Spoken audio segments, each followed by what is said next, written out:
Bitcoin crossing the $14,000 mark. Cryptocurrency surpassing 15,000 for the first time ever. Now it looks like we may hit the 17,000 mark. Bitcoin's price has been on a wild ride. 2017 alone saw massive gains, starting the year at under $1,000 and at its peak breaking $19,000. As Bitcoin's popularity surges and its price rises and falls, more and more people are asking the same question. How does Bitcoin, something that's essentially invisible and intangible, have value? That answer starts with basic economics.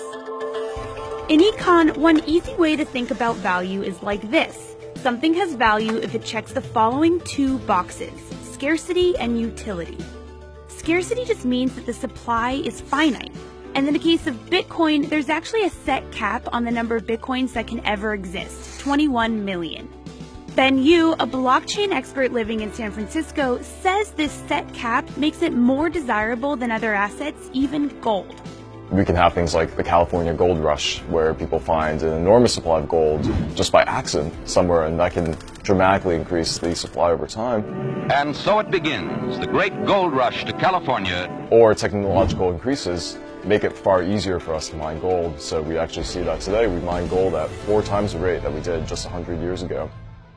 So if Bitcoin checks the box for scarcity, what about its utility? Bitcoin's utility lies in its potential to be a more efficient currency or commodity than we already have.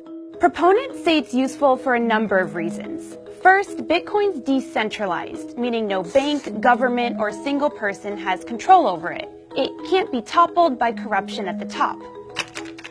Another use of Bitcoin is that it's trivially divisible, meaning you can buy a donut with it as easily as you can buy a house or even a mansion. Gold is very difficult to use transactionally. You can't go to the store and, shave off some gold shavings to pay for your cup of coffee or buy a car with it. And third, the code it's built on is open source, meaning it's available for anyone to look at, scrutinize, and even modify. But as you may have noticed, none of those uses are intrinsic, and that's a point Bitcoin skeptics love to make. It has no intrinsic value. The idea that it has some huge intrinsic value is just a joke. It is not a rational currency in that sense. But here's the thing. Other assets and currencies that we trust, like gold and paper money, don't have that much intrinsic value either. Take dollar bills. According to the Federal Reserve, it costs about 12 cents to create a $20 bill. So the rest of that $20, the remaining $19.88, comes from the trust people place in it. And that's actually exactly the same with Bitcoin. Fiat currencies and Bitcoin and almost any other form of money is just based on the trust that people place in it. Tom Lee says that Bitcoin is no different from Facebook or Google. If you ask a baby boomer, can you justify the value of anything that's a digital business, they probably don't accept that Facebook, Google, Netflix, Amazon, Apple, these are the largest companies in the S&P 500, and they're primarily digital businesses built almost purely on digital trust. So if we agree Bitcoin has some value, at least for some people, then how much could a single Bitcoin actually be worth? We see people on TV making predictions all the time. I wouldn't be surprised to see a 6-figure headline. The end game on Bitcoin is that it will hit $300,000 to $400,000. But how are they actually getting these numbers? A lot of them do it by comparing Bitcoin to gold, because they perceive those two assets as being most similar to each other. The total value for all the gold ever mined in the world is about $7.5 trillion.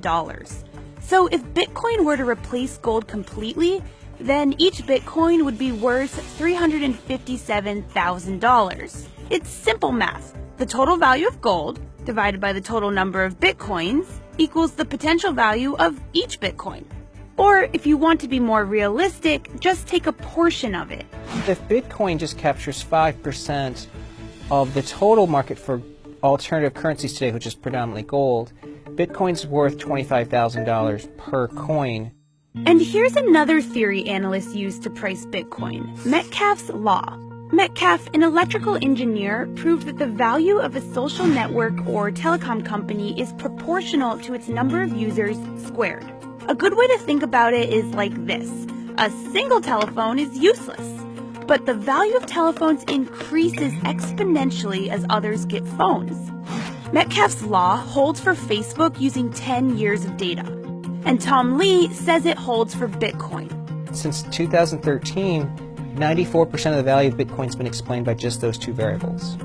Ultimately, Bitcoin's price will depend on the demand for it. If people believe in it and continue to buy it more than they sell it, then the price will rise. And conversely, if Bitcoin is sold more than it's bought, the price will fall. Many people think that Bitcoin is a bubble, and that's predicated on the concept that Bitcoin has no value. But there's reason to believe that that isn't true. By definition, Bitcoin is scarce. And the crypto may have utility as a superior way to store and exchange wealth.